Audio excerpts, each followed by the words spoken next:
تعال أقولك ليه رضا سليم أحسن من أشرف بن شرقي بالنسبة لكولر. يلا بينا. بعد ما اتفرجنا على شوية فيديوهات تخص رضا سليم صفقة الأهلي الجديدة، تعال أقولك ليه كولر اختار رضا عن أي صفقة تانية زي مثلا أشرف بن شرقي وغيره. رضا سليم مغربي وعنده 23 سنة، بيعتبر واحد من اللعيبة اللي بنسميهم أساتذة تحولات هجومية. لاعب بيعتمد على سرعته ومهارته ورؤيته للكرة وتحركات الخصم، وده مهم قوي في لعب الكرة خاصة لما يكون جناح، بجانب طبعا قدرته الكبيرة على تنفيذ ركلات الجزاء والركنيات بتكنيك عالي جدا. ودي ميزة الأهلي بيفتقدها كتير خاصة طول ما معلول بيكون دكة ومع اقتراب نهاية رحلته مع الأهلي، فالفريق محتاج بديل قوي لمعلول في قصة ركلات الجزاء والركنيات. اللي شدنا أكتر في رضا سليم خلال الفيديوهات اللي شفناها إنه رغم مهاراته وقدراته إلا إنه مش لاعب أناني، يعني أكتر من حالة عنده استعداد يرقص في ال 18 أو يشوط ويجيب هدف، لكن بيلعب السهل والمضمون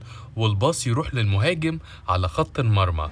لو بتلعب بلاي ستيشن فاسمها إجوان الموظفين. لاعب صغير سنا ده صحيح، لكنه صاحب عقلية كبيرة سابقة سنه بشكل ملحوظ، وده اللي ساعده إن يحصد لقب أفضل لاعب الموسم ده، وكمان يقود الجيش الملكي لتحقيق لقب الدوري في المغرب. رضا سليم لعب الموسم اللي فات بس 38 مباراة مع الجيش الملكي، قدر يسجل 13 هدف ويصنع 14، وده يعرفك قد إيه هو لاعب مباشر على المرمى وحاسم لدرجة كبيرة، وبيلعب للفريق مش لنفسه. كل المميزات اللي عند رضا سليم تخلي الكيمياء بتاعته ماشية كويس مع الأهلي، ويا سلام بقى يا سلام لو قدرنا نوفر له مهاجم أجنبي يستقبل منه الكرات، هنشكل خط هجوم مرعب لسنين جاية مع بيرسي تاو وحسين الشحات برضه. كمان رضا سليم مميز في العرضيات واستقباله ليها، لكن راس ماله اللي بجد هو الاختراق من العمق.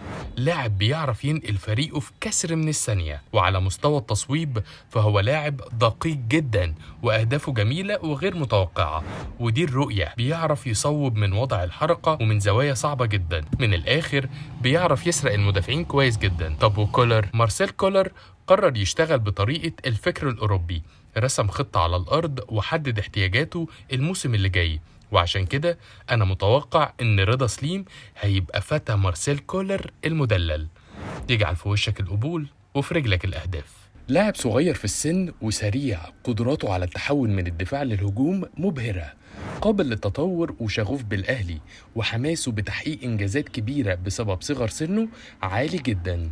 كل دي أسباب تخلي مارسيل كولر ماسك في رضا سليم بأي شكل من الأشكال، وما يفكرش أبدا في أشرف بن شرقي، وإحنا وراك يا كولر.